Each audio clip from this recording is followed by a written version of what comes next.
Bathroom, আর এটা হচ্ছে পায়খানা বাথরুম। এখানে থাকবেন, কোনো অসুবিধা হবে না। ঠিক আছে ভাই, তোমাদের এই উপকারী কথা আমরা জীবনেও ভুলবো না। তোমরা আমাদেরকে থাকার জায়গা দিছো। মানুষকে পরিষেবা দেওয়াই আমাদের কাজ। আসি তাহলে। শ্রাবণী, দাঁতন বের কর, পায়খানা ফিরতে যাবো। 3 দিন ধরে পায়খানা ফিরিনি, পয়সা লাগবে বলি। খুব ভালো কাজ করেছো। এটা খুব দাঁতন লাও।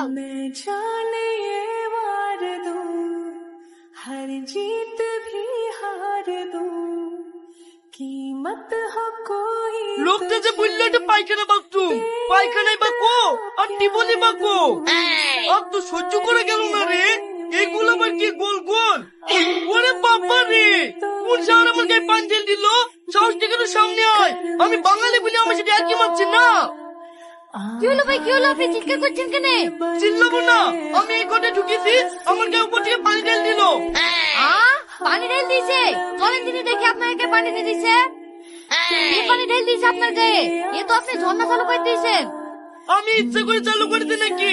আমি পায়খানা কল খুঁজতে খুঁজতে আপন মনে চালু হয়ে গেছে। কল খোঁজার কি দরকার? এটা ঘোরালেই তো পানি বেরাবে। ওই যে ওটা হচ্ছে পায়খানা। হ্যাঁ, ওইটা পায়খানা? আমি ভেবেছিলাম ওটা বসার টুল। ভাই, কিছু মনে করো না, আমরা বাপের জন্মে এই পায়খানা ফিরেছি নাকি? আমরা তো আগান বাগানে পায়খানা ফেরালো। তা তো আমি দেখি বুঝতে পারছি, যত সব আবল তাবল।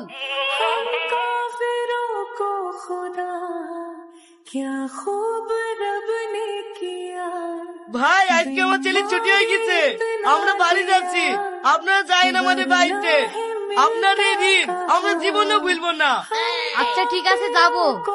এই শ্রাবণী, তাড়াতাড়ি চলো, নাহলে আবার ট্রেন চলে যাবে। ও ভাই, কোথায় গেছো? বাড়ি ভাড়াটা দিয়ে যাও। বাড়ি ভাড়া মানে?